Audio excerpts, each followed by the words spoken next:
Hey guys, what is going on? My name is Havoc, and today I want to show you guys and explain how you can improve your accuracy and become an overall better player in Black Ops 3. But let me just say this right off the bat, guys, this is not going to make you an MLG pro by any means necessary, because that sort of thing takes natural talent with extremely skilled teammates or years and years of practice with amazing chemistry between friends, okay?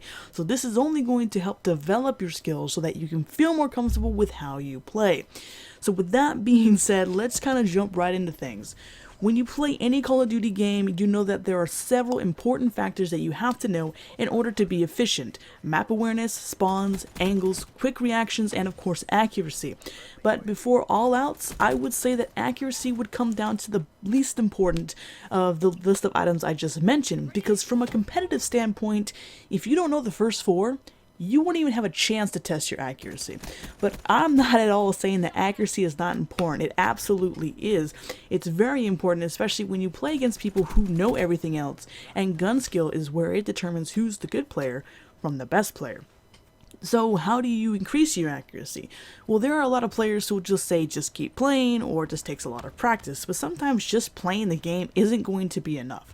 In my own personal opinion, training sessions are the best, and when I say training session, I mean you versus bots on veteran. Okay, which is the highest level, because this is Call of Duty. This isn't like Black Ops 1 and 2 where you're always boots on ground. You have boost abilities that make every single engagement you have unique, and that truly does test your gun skill. So let's talk about accuracy.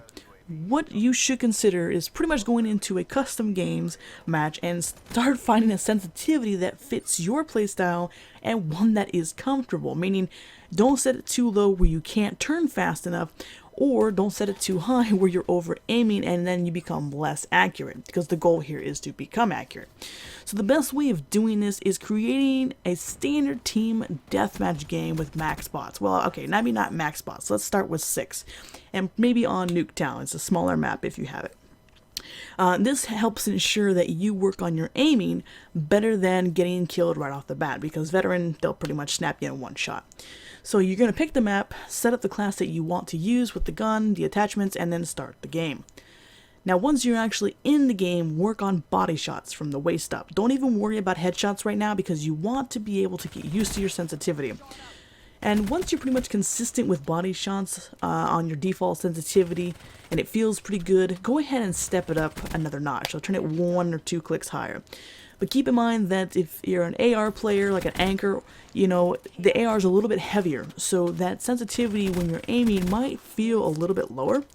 And you can kind of correct that if you add stock onto the weapon. But if you add a stock onto an SMG, that sensitivity when you're aiming is going to feel a little bit higher. So kind of play around with the guns and the attachments and kind of make sure you understand there's going to be a little bit of a difference there. So once you find the right sensitivity where you can turn fluidly, start learning to jump shot. Now, jump shotting is more effective because drop shotting doesn't really work well in this game. It just takes way too long to get to go prone. So start learning to jump shot. Now, jump shotting can be a little bit difficult to master, because if you don't have a modded controller like a scuff, it's kind of hard, because you have to take your thumb off the jump button and actually look at the same and turn at the same time, and it does take time to do that. And I don't play with a scuff, but you have to practice that, and you will get a lot better at it. So just go into your map, your training session, and every single engagement, make sure you're jumping before you shoot. So if you have to boost twice and then aim and shoot, do that. Okay, and do that until you feel comfortable. Now, at this point, you should be warmed up, and once you feel comfortable with everything, start bumping up the difficulty for the bots, okay, until you reach veteran.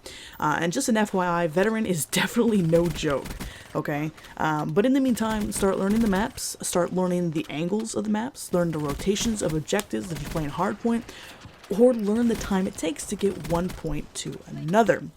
All of this is pretty much going to help you become more aware and more of a dangerous player. Now, before I even end this video, once you have pretty much mastered what we've talked about and what I've listed, I want you to challenge yourself to a 1v2 or a 1v3 match on hardpoint with veteran difficulty. What this does, it pretty pretty much tests your reaction time and gun skill from what you've learned and what you taught yourself, and it shows you where you've made mistakes, what engagements you either should or shouldn't have challenged, and it helps promote creative and improvised thinking when it comes to breaching a hard point full of bots. Don't expect to win this match because it's a real pain in the ass to take out a hard point full of bots when they're on that. So just focus on your gun skill and just kind of learn what mistakes you made and then correct them. So that's pretty much it, honestly. I hope that this tutorial and this little video has helped you in some way, either with accuracy or getting comfortable with the game, or even just becoming a better Call of Duty player. If there's anything I missed, please don't feel free to leave a comment in the comment section below, and I will get back to you. Until then, guys,